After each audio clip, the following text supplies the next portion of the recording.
It's time for the Universal Ploys that you can get into with the Farstriders expansion for Warhammer Underworlds Shadespire.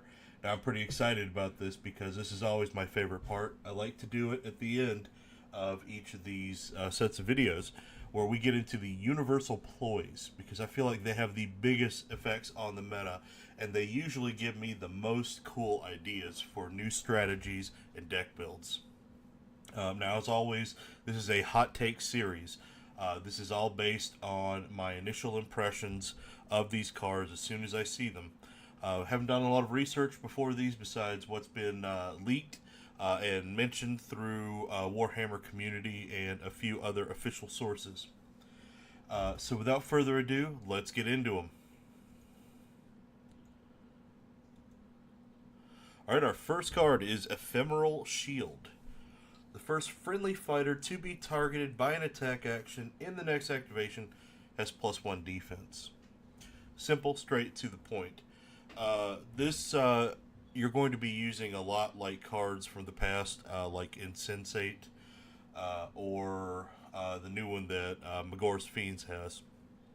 You can also look at this as like a very specific version of cards like Fortify. You've always had that point in the game where you know that a big attack is coming and you need it to really not connect. So having this as a very general increase in your particular character's survivability is going to be really great. I particularly like the way that this card is structured because you don't have to specify a friendly fighter. All you need to predict is when the big hit is coming. And that is incredibly easy to pick out, even as a beginner player. If you're paying attention to what your opponent is doing and you have a good knowledge of what your opponent has on the field, it's going to be pretty obvious when that big hit is coming. Even if you miss and you get one of the medium or smaller hits, if you have a lot of other defensive options in the game, you're still going to greatly set back your opponent's progress. Because likely they're going to need all of those hits, or at least most of those hits, to connect. It's a great card. I can see this being used definitely in defensive-oriented decks, and even in non-defensive-oriented decks, just to kind of shore up your defensive capabilities. Definitely a very strong card. Frozen in Time. Choose an enemy fighter and roll a defense dice.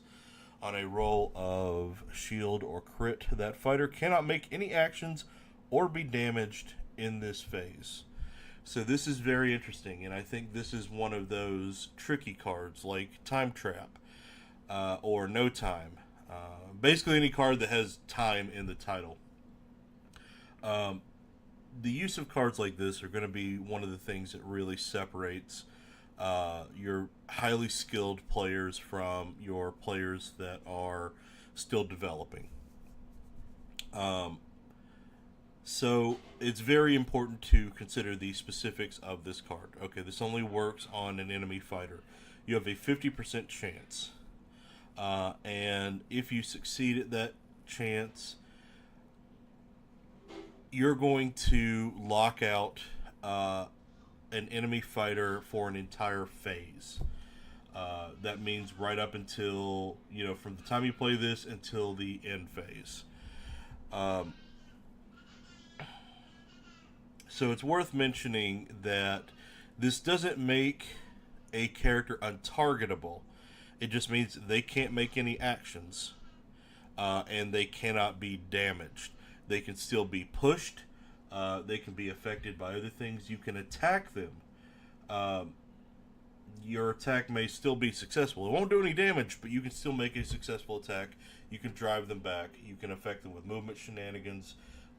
They still count in terms of their board placement for the purposes of objectives. If you're trying to hold an objective, or if you're sitting on a certain part of the board.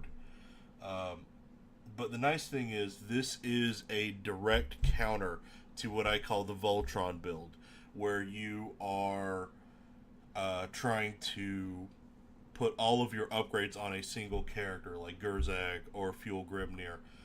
The existence of this card punishes people who rely too much on a single character, and I think it's interesting the point at which this card comes out. This card comes out at the exact moment that it's also possible to do a Cataphrane deck. So, if you happen to know that your opponent is playing a Cataphrane deck, if you time this right, you can completely ruin the entire point of that deck. Because all of the great benefits of Cataphragnes are going to come in the last turn. If you throw this down at the beginning of the last turn, you've completely ruined all of their plans. This is also a good way to slow down your opponent's tempo. If you see that a particular character is a core part of their strategy, and they're a major threat to you, and your opponent is using that character to generate a lot of early game glory points, holding them back for an entire turn is going to be very powerful. This also functions great in a defensive manner. You could, for example, control Gurzag or Garrick or Fuel Grimnir for an entire turn. You could use this on Scritch or the Sepulchral Warden. And in doing so, you're preventing them from resurrecting any of their units. You could, for example, use this against the Warden, and then do everything you can to kill their petitioners, kill the champion, kill the harvester, kill the Prince of Dust for some reason. If you pull that off, then your opponent has the unfortunate choice of either functioning with only a few models on the field, or having them spend an entire next turn to try to resurrect those characters. All that being said, keep in mind this is only a 50% chance. So you cannot 100% rely on this strategy. But if you can pull it off, it's a great tool to have in your toolbox. Great Concussion. Choose a hex on the battlefield, then push all fighters one hex in whichever order you choose. This push must move them away from the chosen hex. If there is no hex that you could push a fighter into, do not push them. Okay. So, this one's a big deal. If we thought the earthquake was a problem before, then this is essentially Earthquake 2.0. It's slightly different in that you get a little bit more control over the movement that happens, especially because the only rule is you must push them away from that hex. Away is defined within the Shadespire rules as they essentially have to be some number of hexes greater than they were away from the point that they're moving away from. So yeah, you can throw this in the middle of the board and have everybody stretch out towards the ends. If you're playing a defensive build and you're trying to keep to that back line, this could move only your opponent's and not yours. But I think in a defensive build, it's actually a little bit better if you aren't quite all the way back on the edge of the board. Because if you put that Great Concussion down between you and the enemy, you're going to essentially get a little bit more distance because you're moving back one, they're moving back one for an effective distance increase of 2. On the other hand, if you're playing more aggressive, you can drop the concussion behind you and use it to push your entire warband towards the enemy. And of course, like Earthquake, you can use this to push people off of objectives, to prevent people from pulling off Supremacy, which I think is the best use of this. Prevent Fire Slayers from inspiring. You could use this to shove people into no man's land uh, in order to prevent denial or conquest. Just like Earthquake before, this is definitely a, no pun intended, meta shaking card. Um, if nothing else, a nice thing about this is if you happen to be playing a faction or a strategy that is going to be very vulnerable to the use of Earthquake, many people say that the best thing to counter Earthquake with is another Earthquake. Well, this is going to give you yet another counter to Earthquake. Unfortunately, you may have to use this to counter itself. Uh, because as this is a universal card, not only does that mean you can use it, so can your opponent. This is definitely going to be one to keep in mind at all phases of the game, whether you're just building your deck or as you're playing it. And if you're playing in the best 2 of 3 format, and you see your opponent drop this in one of the earlier games, always keep it in mind for your next game. Improvisation. Uh, Discard all power cards in your hand and draw 3 power cards. Whoa. Alright. I had to pause for a moment because this card just changed my worldview. I have, in the past, railed against the use of more than 20 cards in your power deck. This changes the math quite a bit. There, we have seen a few other card draw mechanic cards, but it's always in such a way that you're really more mulliganing. Yes, there is Duel of Wits, which effectively shrinks your deck by 1, and Blood Reavers have a card where you can draw, I believe, 3 power cards. Under a certain condition. Those, plus the existence of this card and Trust to Luck, are really going to make it more viable to do a 20 plus card deck.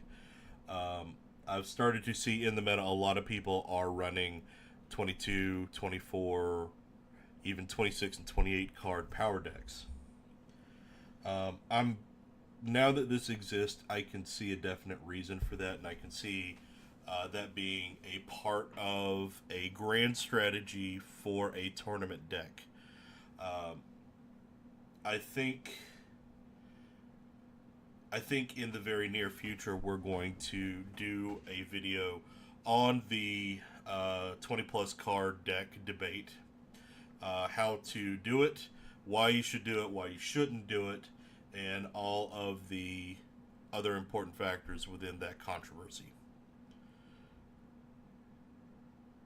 Moving aside and looking at this card outside of the argument for or against a 20 plus card deck. This is a very strong card in general, and I say this because if you are completely dumping all of your power card hand in any phase of the game, you are playing very efficiently. It means that you built your deck very efficiently and that you are using the abilities that are in your toolbox. Um, this kind of directly rewards you for doing something that's already good. Um, because at this point, if you get down to three, if you're down to 3 cards, this is essentially Trust to Luck. If you are at anything less than 3 cards, you get a net card Profit, which, if you manage to empty out your hand, this is a straight 3 card draw, which is unprecedented in this game up to this point. Um, this has something like Ploy Master written all over it. Um, it can allow you to mill through your deck to make sure that you can get those critical cards that are core to your strategy, and also to try to fish through your deck for situational cards that are going to help you in your current situation. Um, apart from analysis of a competitive nature, and this is a bit of an aside, I don't really know what's going on in this art. I like it, uh, but you've got one Ironjaw that's picked up a rock and he's yelling at the other, and I don't know what that has to do with improvisation, but I'm into it. All right, inspiration strikes. Choose a friendly spider. They become inspired. Whoa! All right, they okay. You just straight up inspire somebody. Apropos of nothing. Now we saw this. We saw a copy of this card in Magor's Fiends, which means they can take essentially two of the same thing. Um, and I kind of downplayed it in Magor's Fiends because they're already extremely easy to inspire. But having this as a universal card that can pick any single fighter in the game and inspire them is incredibly powerful.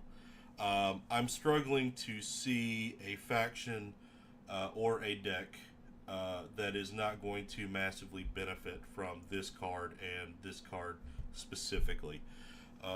This fits right in there with, Spoils of Battle, where you get a free upgrade, essentially. This is a raw tempo card. You put this in here and the tempo goes faster. Um, this is going to be extremely powerful for any faction that has a lot of difficulty in inspiring. I'm immediately thinking of Sepulchral Guard, and I'm also thinking of Fire Slayers, particularly Fire Slayers. I almost feel like this card should have had a Fire Slayer on the art. Um, in fact, the only faction that I can say it's not useful for is going to be Skaven, because that Skaven would have already inspired just from having been chosen by a ploy. But any other faction, yeah, this is great. For example, you can have somebody inspired in Blood Reavers before you lose somebody, which could make Bloodied Sake very powerful. Karsus the Chained, as a matter of fact. Imagine how different your Blood Reaver games are going to be if Karsus starts off inspired, or Garrick. Imagine if you're playing a defensive Stormcast deck and Angerhead is already inspired. Uh, I can't really see any downsides to this card. This is a strong 10 out of 10 for me. Lethal Strike. If the first attack action in the next activation is a critical hit, double its damage characteristic for that attack action. Okay.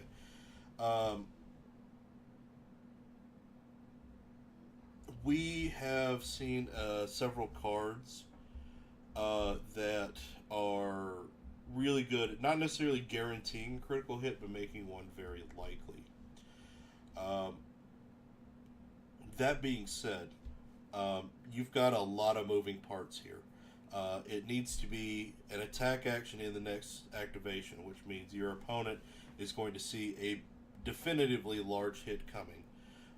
You have to roll a crit, which means that you're basically going to have to use this on a 3-die attack or more. You're probably also spending more resources for temporary accuracy buffs to make sure that that hit really hits. And then you're going to double that damage. So this means that there's a very narrow band of attacks for which this is going to be good. If your character is already hitting hard, for example, they're hitting at 3 or 4, there's nothing in the game that requires a 6 or 8 damage hit. Yes, there is an objective for dealing 7 or more damage in a turn, um,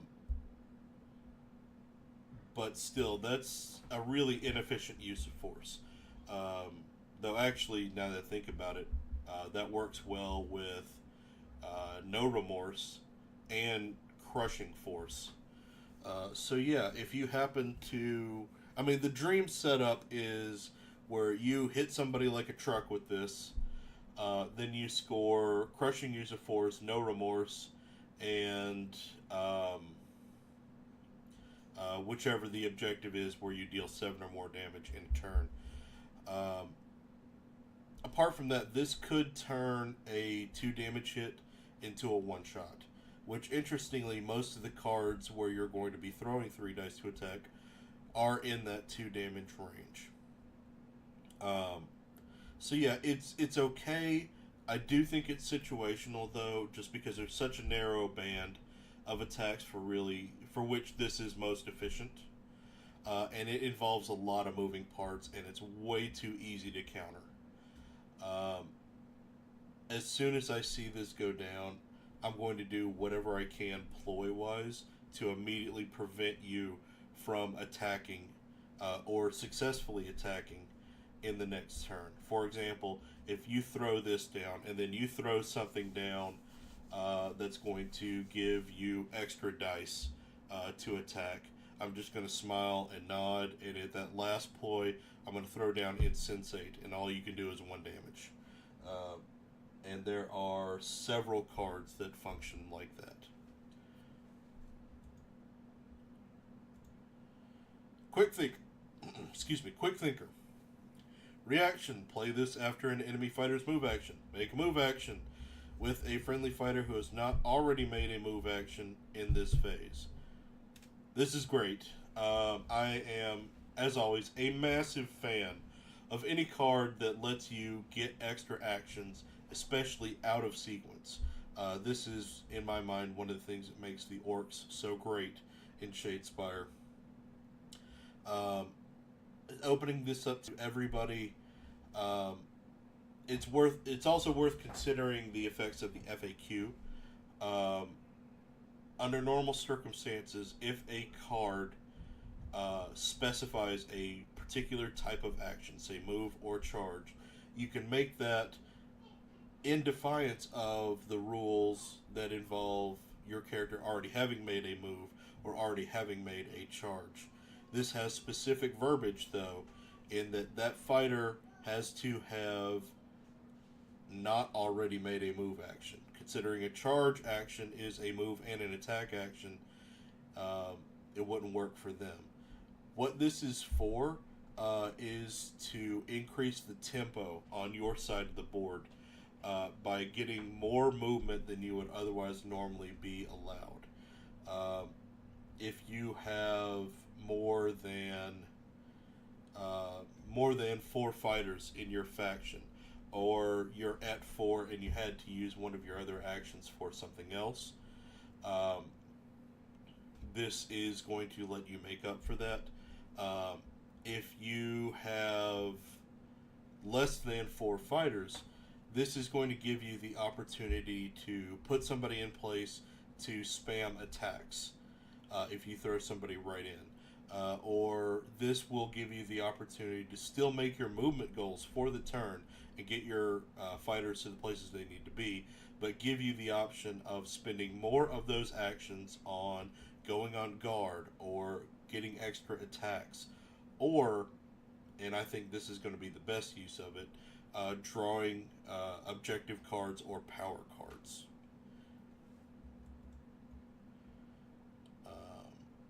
I almost forgot one of the best things that you could do with this is if you're playing Sepulchral Guard or Spiteclaw Swarm, uh, by taking up one or using this to make one of your moves that you otherwise would have had to spend an action on. That will give you one more action that you can spend on resurrecting a fighter. This is a very strong card, and I think that I would struggle building a deck that doesn't have this in it.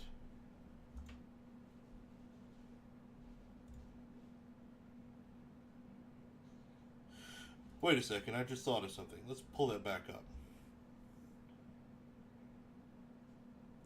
Here's something dirty. Here's something really dirty you could do with this card. A move action, or a charge action, is a move action and then an attack action. The way a reaction works, you could actually interrupt somebody's charge. So they move up to your guy, they get ready to attack, you go, nope! You play this card, and you walk away from them, and they're left holding the bag. They've still counted as making a charge action, so they're stuck for the turn. But they don't get to attack anyone. That's dirty, and I love it. Shard Gail. I knew this was coming, and I've spoken about it previously, earlier on in the Hot Take series, and I kind of feel like it's meta-defining. Its text in entirety is, all fighters suffer 1 damage. Holy crap. This is game-changing. Okay, so here's the obvious thing, and anybody that is playing at a competitive enough level to really be into this channel is already going to go for the obvious of, hey, I can inspire all of my orcs with this. Cool. Let's take that as a given and not discuss that any further than it needs to be. This opens up so many options. So picture, if you will, the board state of the entire board. You have all of your enemy fighters, and hopefully by now you should have a mental picture of how much force you're going to have to apply, how many resources you're going to have to expend to accomplish your goals. And if you're a player like me and you usually play aggressively, your goal is probably going to involve killing the enemy. This takes things that were not one-shottable and makes them extremely one-shottable. Just that change of 1 damage. For example, consider what your game is like when Stormcast are now at 3 health, or Ironjaws are at 3 health, or if the Petitioners, the Skaven Chaff, the Blood Reaver Chaff, if all of them are down to a single solitary hit point, consider all of the effects in this game that do 1 damage, and how now you can use these to instantly plink them off, or you could just shoot them with Farstriders, or you could throw Shade Glass or Dark Darts at them. What this card does, beyond just inspiring orcs, this makes your whole game lethal.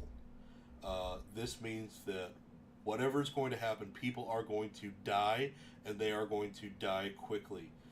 If you have a strategy that is built around masses and masses of bloodshed, this is going to be a core card for your strategy. And I would say that you should play this aggressively, and you should play this, you should mulligan very aggressively in order to get this card in your hand as soon as possible. However, be careful with this one, because it makes the entire field more lethal, including your characters.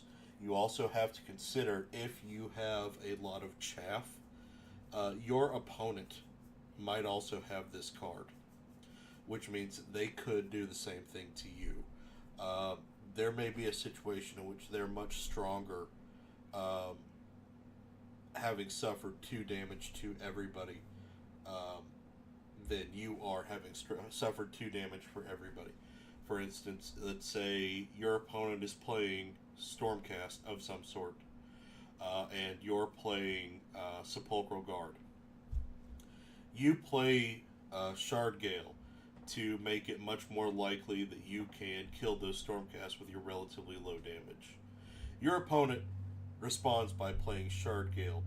Instantly, all of your petitioners are all dead, just straight up dead. Your warden, your champion, your harvester, and your prince now have 1 hit point. They can be killed with a single bolt storm crossbow shot or some shade glass. Your warden only has 2 hit points. He can be killed by just about anything at that point. This is the equivalent of spinning the wheel and putting everything on black. This is going all in. This is showing your hand, throwing caution to the wind, and having the biggest balls in the room.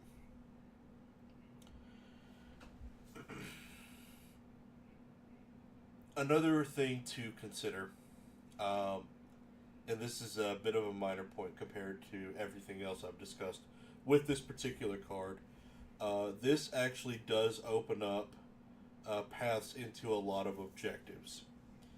For example, there are objectives if everyone on the field is wounded, if all of your guys are wounded, if all of your enemies are wounded. That's 3 universal objectives right there that can be fired off from this one card.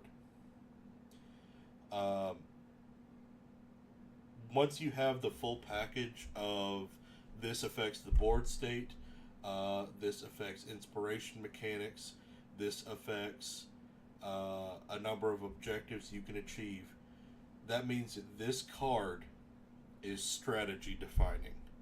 You could define your whole strategy around this one card.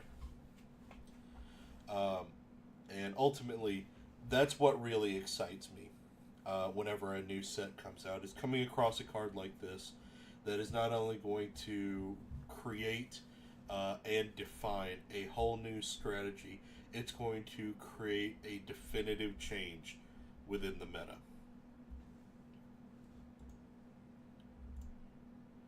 Spectral Wings. First fighter to make a move action in the next activation has +2 move. Awesome. I love having a lot of move. I actually like this better than something that's going to give a fighter +1 move as an upgrade. Just because I've generally defined my strategy around a certain faction by taking into mental account their speed. Typically, if I need them to move faster than their speed, I only need to do that in one particular turn, which makes cards like Sprint nice. This is better than Sprint to me because usually that 2 extra movement is going to get you where you need to go, and it's not going to further penalize you because Sprint effectively functions like a charge, and that you can't do anything for the rest of the turn. My only criticism of this card is a bit of a fluff thing. I think the nature of the card, it should have also come with like an ethereal effect where you could move through or, functionally over any friendly or enemy units. But that's just nitpicking. This is a very strong card, especially for any faction that is going to struggle with movement. For example, your Fire Slayers or your Sepulchral Guard. Downsides of spending one of your precious ploy slots on this card. If you don't particularly need that +2 movement, it's going to be dead weight. So as you are building your deck and considering putting this card in there, think very diligently about how is movement going to affect your deck. How is it going to affect it in comparison with other warbands you might face in the meta? Is your deck built on staying in a particular point? Are you going for objectives? Are you aggressive? Are you trying to kill the enemy? Are you trying to stay away from the enemy?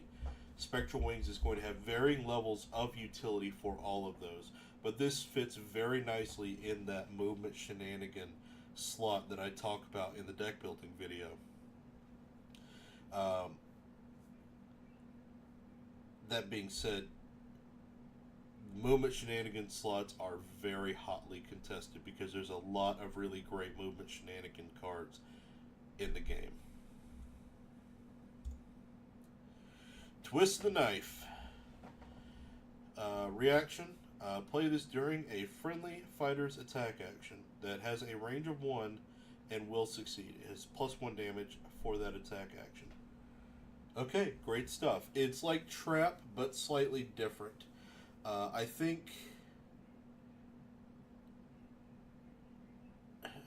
whether or not this is better or worse than Trap, I think is an academic discussion. The major differences are that this is going to interact slightly differently with a number of objectives based around damage, as is Trap. For instance, this would not function with a card that is based on a certain damage characteristic. For example, the bigger they are. Once you play this, that attack is no longer a 1 damage attack, so it wouldn't work. But what's really great about this card, and Trap for that matter, is you're only playing this if the attack has already been successful, so you're not going to waste this. Where I think the most productive thing we can do when looking at this card and discussing it in terms of how it's going to affect the meta is to think about it from that aspect, how it's going to affect the meta, and that is a lot of things just became more lethal. And that's, again, something we also saw with Shard Gail earlier.